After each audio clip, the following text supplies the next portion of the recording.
బిడ్డ గుర్తుపెట్టుకో, తెలంగాణ సమాజానికి నీ స్వరూపం బయటపడ్డది. తస్మాత్ జాగ్రత్త రేవంత్ రెడ్డి, గుర్తుపెట్టుకో. ప్రతిపక్ష నాయకులు అగ్రనాయకుడు హరీష్ రావు గారు, ముఖ్యమంత్రి రేవంత్ రెడ్డి ఒక కోల్ బ్లాక్ లో, నైనీ కోల్ బ్లాక్ లో వాళ్ళ బామ్మారదైనటువంటి సూదిని సృజన్ రెడ్డి అక్రమంగా కట్టబెట్టడానికి ఒక ప్రయత్నం చేసిండు. ఆ యొక్క ఆధారాలన్నీ, స్పష్టమైనటువంటి ఆధారాలన్నీ కూడా నా దగ్గర ఉన్నాయి. వాటికి సిబిఐకి అప్పచెప్తా, మీరు ఆ సిబిఐకి కంప్లైంట్ చేయమని హరీష్ రావు గారు నిన్న ఆరోపిస్తే, ఈరోజు నిన్న వెంటనే రేవంత్ రెడ్డి తట్టుకోలేకుండా ప్రజల మధ్య డైవర్ట్ చేసేటువంటి ప్రక్రియలో భాగంగా నిన్న సాయంత్రమే నోటీసులు ఇవ్వడం జరిగింది.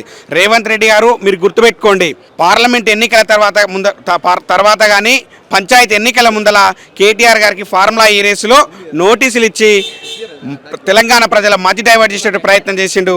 అలాగే ఈరోజు పుర ఎన్నికల ముందు, పురపోరు ముందు కూడా ఈరోజు హరీష్ రావు గారికి నోటీసులు ఇచ్చి తెలంగాణ యొక్క ప్రజల యొక్క మతిని డైవర్ట్ చేసేటట్టు ప్రయత్నం చేస్తూ ఉన్నాడు రేవంత్ రెడ్డి. తస్మాత్ జాగ్రత్త, మేము హెచ్చరిస్తూ ఉన్నాం. తెలంగాణ ప్రజలకు మీరు ఇచ్చినటువంటి హామీలు ఏవైతే ఉన్నాయో, గ్యారంటీలు ఏవైతే ఉన్నాయో వాటిని నెరవేర్చకుండా ఈరోజు ప్రతిపక్ష నాయకులకు సిట్టుతో నోటీసులు ఇప్పిస్తూ ఫార్ములా ఈరేస్ అంటూ, ఫోన్ ట్యాపింగ్ అంటూ పసలేని కేసులు మాట్లాడుతూ ఈరోజు ప్రతిపక్ష నాయకులను టార్గెట్ చేస్తూ ప్రజల మతిని డైవర్ట్ చేసేటట్టు ప్రయత్నం చేస్తూ ఉన్నావు. బిడ్డ గుర్తుపెట్టుకో, తెలంగాణ సమాజానికి నీ స్వరూపం బయటపడ్డది. నీకు బుద్ధి చెప్పేటువంటి రోజులు దగ్గరలో ఉన్నాయనే విషయాన్ని కూడా మేము స్పష్టం చేస్తూ ఉన్నాం.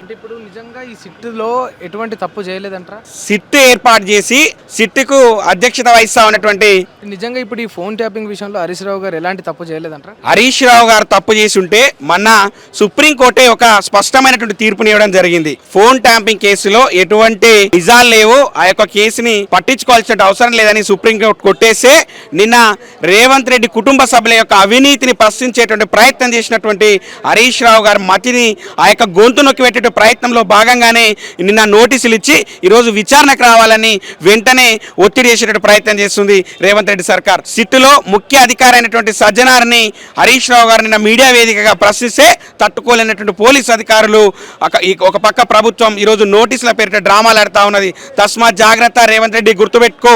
6 గ్యారంటీలు, 420 హామీలు ఇచ్చినావు. వాటిని నెరవేర్చేంత వరకు కూడా ప్రజాపక్షమై నిత్యం ప్రజల పక్షాన ఒక పక్క కేటీఆర్ గారు, మరొక పక్క హరీష్ రావు గారు పోరాటం కొనసాగిస్తూనే ఉంటారు. నీ యొక్క నోటీసులకు, నీ యొక్క అరెస్టులకు, నీ యొక్క గుర్తుపెట్టుకో, తెలంగాణ ప్రజల కోసం, తెలంగాణ సమాజం కోసం ఆనాడు ఉద్యమంలో ప్రాణాలకు సైతం తెగించి కొట్లాడినటువంటి నాయకులు వారు. ఈరోజు ఆగమైతున్నటువంటి తెలంగాణను కాపాడడానికి మేమంతా ఉరికొయ్యను ముద్దాడడానికైనా సిద్ధం, కానీ తెలంగాణ ఆగమైతుంటే చూస్తూ ఊరుకునేటువంటి ప్రసక్తి లేదని మేము కాంగ్రెస్ ప్రభుత్వాన్ని హెచ్చరిస్తా ఉన్నాం.